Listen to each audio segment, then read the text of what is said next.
I was literally about to unwrap all of these books and put them away, but then I thought, what if we did one more episode?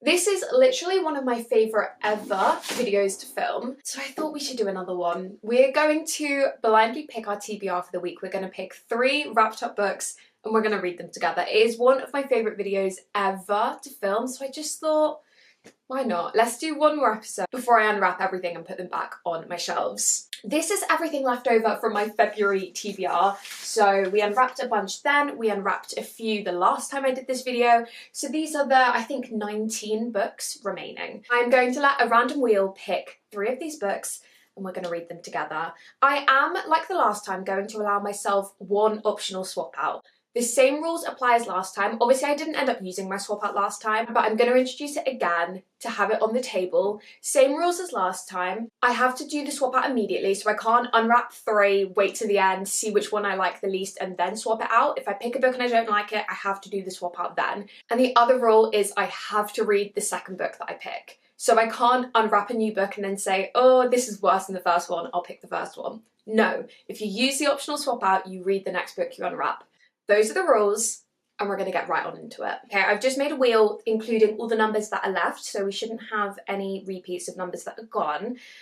And I think we're just going to get right on into it and pick our first book. Fair warning, if I get a romance book, there's a good chance I'm going to swap it out. I feel like I've read a lot of romance recently and I'm just not in the mood. I'm in a literary fiction mood. I could be in a thriller, a horror mood. I could be in a dystopia mood. I could be in a fantasy mood. I don't think I'm in a romance mood. So if I get a romance, there's a fair chance she's getting swapped out. But let's see what the wheel picks for us today. I worry that wasn't remotely in focus, but we have book number 7. Ooh, okay. It's a medium-sized book, relatively nondescript. That is not giving us any helpful information. Oh my gosh, okay. Okay, I'm nervous. I really would like some good books this week. I have been so out of my comfort zone recently and I would just love some literary fiction. Okay. Oh, I'm so nervous. Ready? Oh, it's a matte cover. It is a matte cover. Ooh. Yeah, I have absolutely no idea. What way up is it? That way? Oh, okay. We have The Teacher by Freida McFadden. Okay. No, I'm not mad about that. This is our first read. No, that's actually quite a good choice because I've read from Freida McFadden once before. I read The Housemaid and I flew through it. I think her books are very good book slump books. I've not really heard any reviews of this one, but it is one of her newer ones. I think this is a 2024 release. Yeah, 2024. Okay, fun. We're starting with a thriller. I think this is going to be one they absolutely fly through.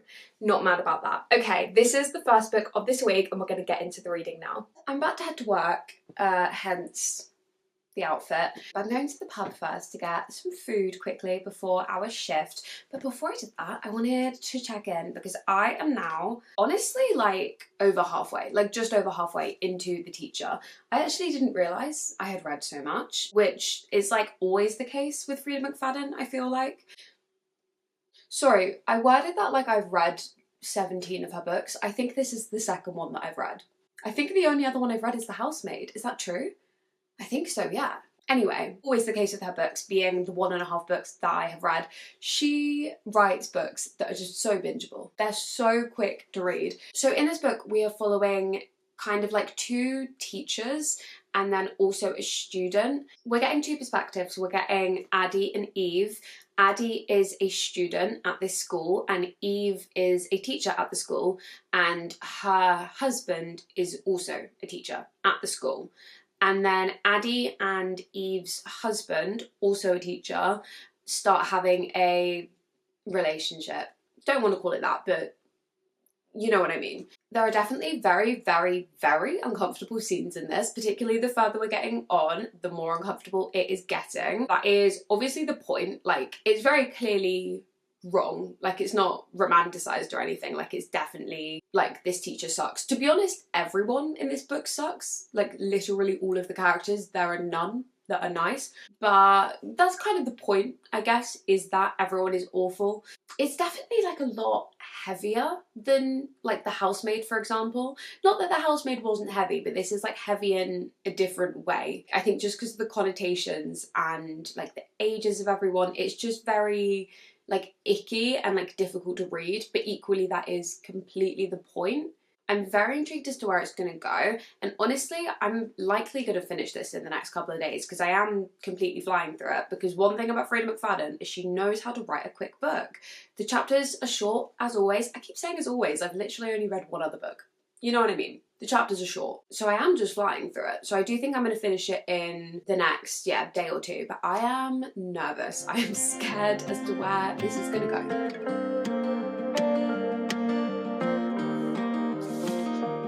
How many burgers and fries did we eat on takeaway nights? How many miles did we burn just to see a little of the world? Finished book number 1. Literally read this entire book in 2 days, which I have only read, as I said before, 2 of her books, but I feel like is going to be a common theme with the more of her books that I read, and I definitely do want to read more. As I kind of said before, I feel like this one was definitely a lot heavier. There were whole sections of this book that were really difficult to read, although I will say I do really appreciate that the author made such a point of saying that it was the teacher who was in the wrong and it was absolutely their responsibility, and I really appreciate that they made such a point of saying that. I have absolutely flown through this, although I will say there is a plot twist right at the end that I fully don't understand.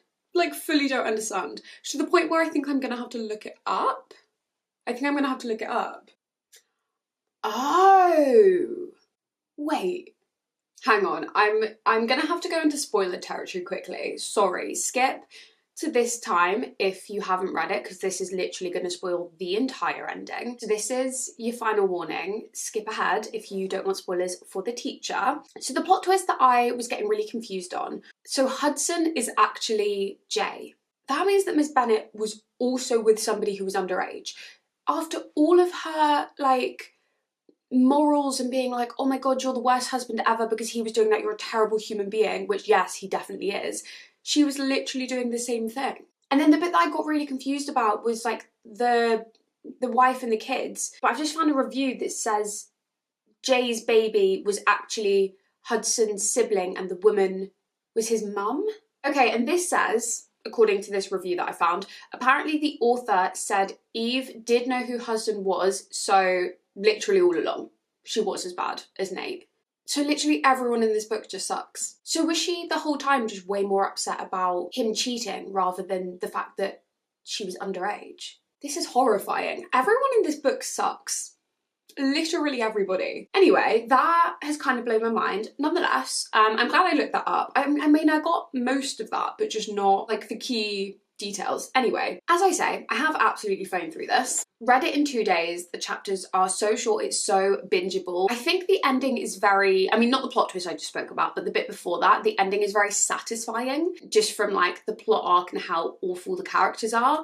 I think that is kind of satisfying to watch play out. This was definitely heavier than The Housemaid, and bits of this, scenes of this, are so uncomfortable. But again, I know that's fully the point, and you know that going in. I knew what this story was about, so I was prepared for it, I guess. That still didn't stop some of the scenes being absolutely disgusting. But again, I know that was the author's intention. Yeah, I'm happy to have read another Freida McFadden. I've absolutely flown through both of the 2 that I've read, and I want to read some more. I don't think that I own any more of hers. I do think, however, that my mum has a couple, so best believe I'll be borrowing. Thanks, Mum. But that does mean, sorry, I feel like I didn't really do many updates for this book, but I kind of was just sat and seated and reading, and I don't know, time went by. Say what you will, Freida McFadden knows how to write a quick book. You fly through her writing. Anyway, that is the first book done, so I'm going to pass you back to Past Flow, and you can find out what our second read is going to be. Enjoy. Welcome back in. We are about to pick our second book. Obviously, we just got a thriller, so fingers crossed I would like something of a different realm. Still very much hoping for literary fiction, but again, it's not our decision. I'm going to take number 7 off of the number wheel, because that's the number that we just got. And we have another 18 books remaining, and we're going to let the wheel pick our second read. Number 23, okay. Oh, this one is already opening itself. It's clearly Fate. Okay, another relatively medium-sized book. Everyone say Silent Prayer for literary fiction. That is what I want. Okay, let's get into it. Book number 2 is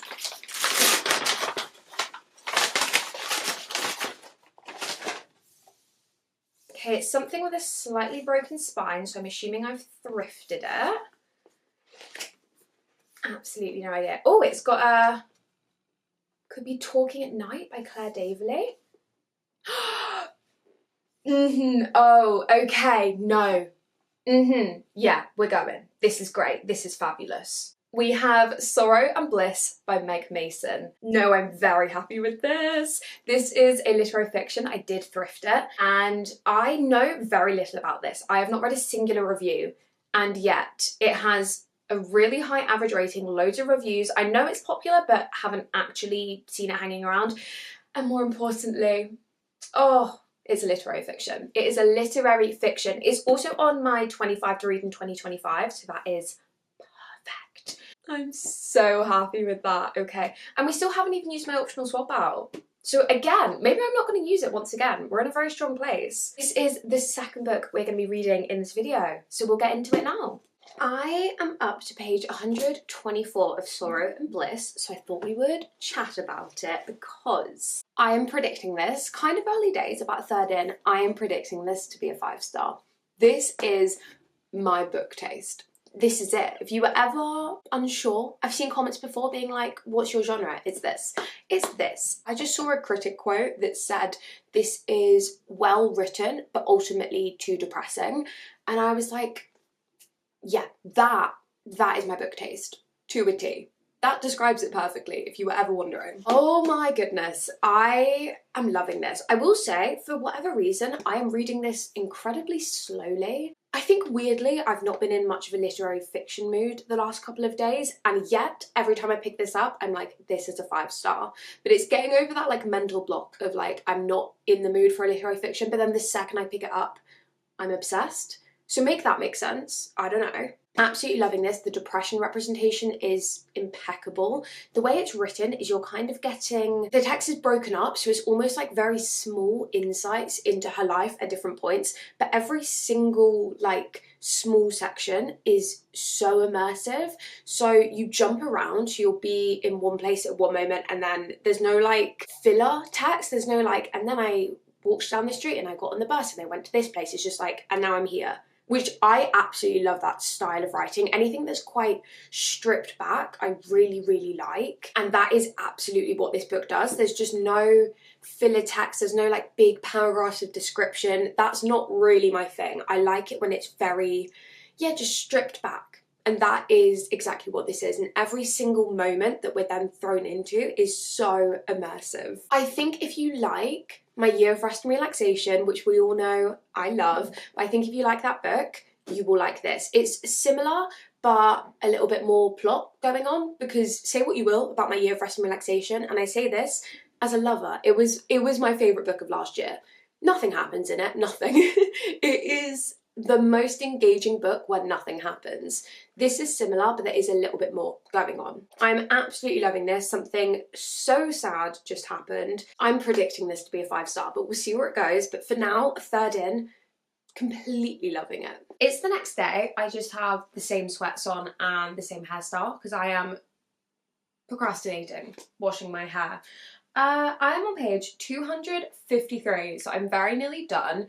I was, as I said, not in a literary fiction mood for literally once in my life. Don't know when that happened. I'm pretty sure in the intro I even said like how much of a literary fiction mood I was in, which is like my permanent status. Like I'm always in a literary fiction mood. But let me tell you, I filmed that introduction to this video so long ago. So long ago. Like I picked these books weeks ago. Probably more than weeks. It's been a long time. Nonetheless, let me tell you, I have just read the kind of like middle 100 pages of this book in one sitting. Which, I don't know, that might not be impressive to other people, but to me, where I'm at right now, I was like, how have I read 100 pages and not noticed? And I'll tell you, it's because this book is absolutely phenomenal. I am flying through it. I'm scared to finish it. I'm going to be sad to finish it. That to me is my criteria for a 5-star book. Like, I don't want it to end. This is just the perfect reminder of why I love literary fiction so much. And if anybody is trying to get into literary fiction, maybe pick this one up. This one and like Writers and Lovers, they have everything that I love about literary fiction, but they have slightly heavier plots. I mean, Writers and Lovers definitely has a little bit more plot than this one, but I just think this is great. I think it's phenomenal. The writing is literally perfect. Nothing else to say. No notes. I'm having a great time. Did we burn just to see a little of the world? How many times did we say we'll forever be this way? How many days did we spend wishing we would never have to end? 5 stars. 5 stars all day long. Like, I am having the best reading week. I loved this. This was perfect. I am so infinitely mad at myself that I didn't tab this while I was going. I got to about 3/4 and I was like, oh my god, I forgot to tab it. I'm so mad that I didn't because there were so many good lines in this. This writing was bleak as anything, which is probably why it reminded me of my year of rest and relaxation. I loved the character study. I loved how flawed the characters were. I loved the characters. I feel like some people won't, but I really, really did. Give me a flawed character any day of the week. Like, I will always prefer that over a character who is perfect. I know that isn't for everybody and some people want to read about perfect people doing great things, and if that's your jam, that's brilliant, but I don't know, I just love reading about people who are very much not perfect and they say the wrong things and they do the wrong things, and I don't know, it just feels deeply human to me, and that is what this reading experience was like. It just felt deeply human and I loved that. It was bleak. It made me very, very sad at points, which again is my jam. I love a sad book. The character study, the discussions that were had in this book were beautiful. I did potentially think there were some answers coming at the end. If you know, you know, there is something kind of discussed in this book that, I don't know how to talk about it with, it's not really a spoiler, but there's something that I kind of thought we were getting answers for that we didn't, and now that I've finished reading it, it makes total sense why we didn't get answers, and I think it was probably the right decision. But the curious part of my brain wants to know, but then I guess the logical part of my brain knows that that's kind of the point, is it doesn't matter. You don't need the answers. It doesn't change the narrative or the story or the point, I guess. This is really vague if you don't know what I'm talking about. I'm really sorry, but there's kind of like this whole end section of the book where I kind of thought there was going to be an answer and there wasn't, but I do think having finished it and having like reflected on it, that was absolutely the like right decision for this story. But yeah, I love this. It took me a really long time to read it for some reason, and I think I said this earlier, it's just not a book that I could binge, but I think I really wanted to take my time with it, and I think I got more out of it that way. So it's actually taken me like a good 2 weeks to read this book, which I know isn't like a crazy period of time, but when you're filming reading vlogs, you do tend to like read quicker than you normally would. But this one, I took my time with it and I enjoyed it, and it made me sad and I loved it. 5 stars for Sorrow and Bliss. What a beautiful book. Now I'm going to pass you back over to Past Flow and you can find out the 3rd and final book for this week's reading vlog, so go watch that. Alright, we are back to pick our 3rd and final read of the video. I feel like so far, obviously I'm filming all these clips at the same time, so I don't know what I've thought of the books, but we've had a thriller and we've had literary fiction. So I kind of have high hopes for this week's of reading. I still don't want a romance, but I feel like as we've had a good mix, I'm less maybe nervous going into this pick. Also, we still have our optional swap out left, which is a great position to be in. So if I pick a romance, babe, I can swap it out. If I pick something I don't want to read, I can swap it out. We're in a good position. But with any luck, we're going to get a good 3rd pick. So, pick number 3 is going to be book number 17. Another relatively medium-sized one. Please, please, please, as Sabrina Carpenter would say, give me something good. Cannot get into this. Did I see yellow? Oh, I can see a bit. I don't know. Anyway, I'm going to close my eyes. Are we ready? Ooh, it's a very glossy cover. I have absolutely no idea. The House Across the Lake by Riley Sager. See, here's the thing, I'm so sorry. I do want to read this, but I just don't know if I want a second thriller back to back. Oh, but if I swap it out, I might get a romance. The thing is I want to read this book and I really want to start reading some Riley Sager. I just don't really want to read 2 thrillers this week. Oh, do I swap it out? I don't know, because there's a good chance I end up getting a romance and I really don't want a romance. Is it a risk I'm willing to take? Because I know there are a lot of romances left in here. I might do it. I might use my optional swap out. Oh, it's a dangerous game. Because if I swap out, I can't come back to this. I have to read the second book. Those are the rules. No, I'm going to do it. I'm so sorry. I know this is really popular and I genuinely want to get to it, but I just don't want a second thriller. Okay, I'm going to use my optional swap out. I just have such a feeling that this is going to backfire. What number was that? That was number 17. I'm going to get rid of that from the number wheel. I'm so scared this is going to backfire. Okay. I'm picking again. Decision made. Our third and final book is going to be book number 15, right next to the last book, okay? If this is a romance, I'm gonna cry, okay? Just so we're all on the same page, okay? I don't want to open it, I don't want to open it, okay? No, it's fine, it's totally fine. I'm regretting all my choices. I feel like I should have just read House Across the Lake, whatever it's called. Okay. Don't be a romance, don't be a romance. I recognise this book. Whatever this is, I recognise it. Oh, it's chunky as well, I think. Okay, well, okay. We have Behind Her Eyes by Sarah Pinborough. It is another thriller, but not a romance. Well, I'm not any worse off than I was before. Behind Your Eyes. I have, to be fair, heard really good things about this. I think it has quite a good average. It's some sort of, I believe, woman-obsessed story. So that is good. That is definitely good. Okay, well, could have gone better, could have gone worse. This is the third book we're starting, and we're going to go in open-minded. I, as you probably saw from the last clip, was not completely in the mood for another thriller, but alas, that is what the TBR had in store for us. We tried to get out of it. As you saw, we didn't. We are back to square one with a second thriller of the week. But it's okay, because I have done my tried and tested method of, if you're not in the mood for a book, you listen to the audiobook. I don't know why it works, it just does. All of that to say, I started the audiobook and I am 38% in, so I was gonna say just under 40%. You know how maths works. In this book, we are following Louise, David, and Adele. David and Adele are married, and Louise and David are having an affair, and then it's kind of the complicated relationships between the three of them. And Louise and Adele basically become friends. The dynamics kind of ish remind me a little bit of The Housemaid by Freida McFadden. Only a little bit, but kinda. It's been a while since I read that book, but aren't there similar dynamics there? Anyway, those are the vibes. All of them are relatively unlikable characters, but you kind of end up liking them anyway, or at least some of them. The women, you kind of end up liking. Whether you're meant to or not, I don't know. But also, like we all know, I just like unlikable characters anyway because I find them interesting, and it's definitely that. And we're very much getting the woman obsessed, like a little bit. And that's another like micro trope that I really like. I do think I have like an idea of where it's gonna go, so we'll see if that actually plays out. As I say, 40% in, so obviously there might be plot twists, it might not go where I think it's gonna go, but we'll have to just wait and see, because I very much have an idea. So far, it's engaging. I like the writing style. I'm getting through it pretty quickly. As I say, I am listening to the audiobook, but I think the chapters must be relatively short. Yeah, they're relatively short. I don't think I have too much more to say to you at this point.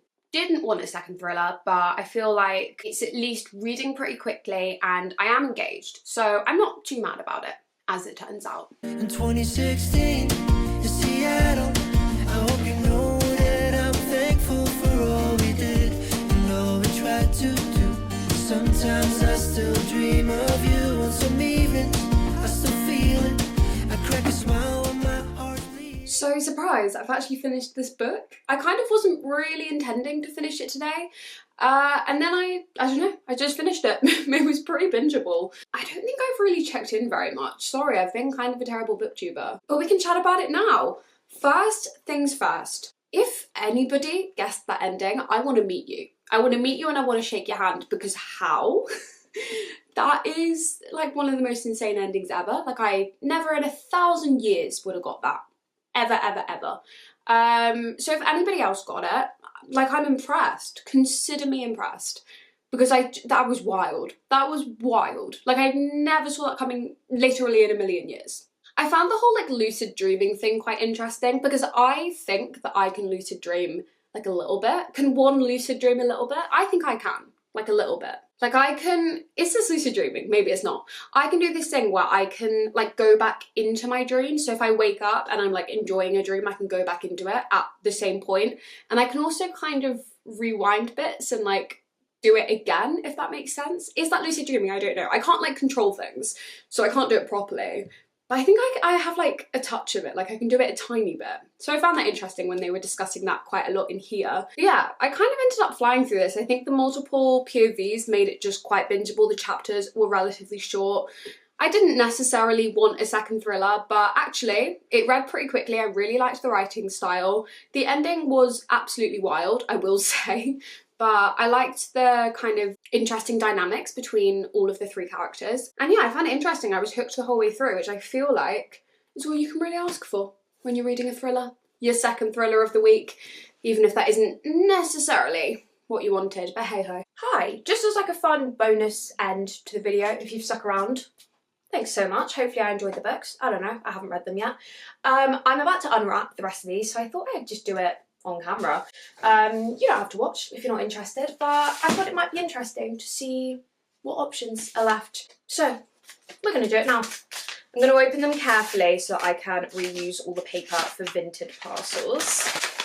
Okay, book number 3 was Then She Was Gone. Would have been a good one. I love Elisa Jewell. Number 5. A Certain Hunger. Would have loved that, can't lie. Number 6 was Daisy Jones and the Six. She has been in a couple of these videos. I am trying for the life of me to get her on a TBR. It's not worked yet. Number 8 was, I forgot this was in here, Hot Milk by Deborah Levy. Mad Honey, that would have been a fun one as well. That's like a literary mystery. Then we had Love Theoretically, Ellie Hazelwood. And last up here we have Alone With You in the Ether. I want to read this so badly. Number 19. We have Dark Matter by Blake Crouch. We have, I wanted this book more than any other book in here. She's Always Hungry by Eliza Clark. Oh, that would have been good. Talking at Night, Claire Davely. Again, would have been happy with that. I mean, I'm talking like I don't literally own all these books and bought all these books. Just sometimes you're in the mood for something and sometimes you're not. I think, based on all the little ones being gone, this is Open Water.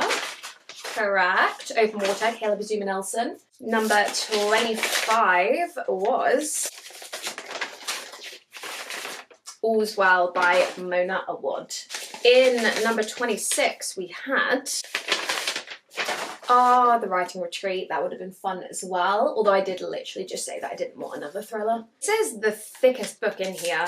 I can't remember if I put Dance of Thieves in here. I feel like it could be Dance of Thieves. Oh no, Powerless by Elsie Silver. There was actually less romance in here than I thought. I think I might have been panicking this whole video for nothing. And finally, number 29, Wayward by Amelia Hart. Pals, that is us done for the video. We have finished all 3 of our books. We had The Teacher by Freida McFadden, Sorrow and Bliss by Meg Mason, and Behind Her Eyes by Sarah Pinborough. I feel like, generally speaking, a pretty decent week of reading. I'm definitely a little bit thrilled out, but that's okay. I'm currently reading, for a different video, a literary fiction, so I can't really complain. Thank you very much for watching. If you want me to do this again, let me know, because I did get a lot of comments the last time I did this from you guys saying that it was like one of your favourite videos that I do, and to be honest, it's one of my favourite videos as well. Like, I just love filming this. It's such a simple concept, but I just have so much fun with it. So if you want to see it again, let me know. Also, like the video. That will encourage me to do it again. But if you're new, please subscribe. I would love to have you. Thank you so much for watching, and I will catch you in the next one. I love you lots. Goodbye!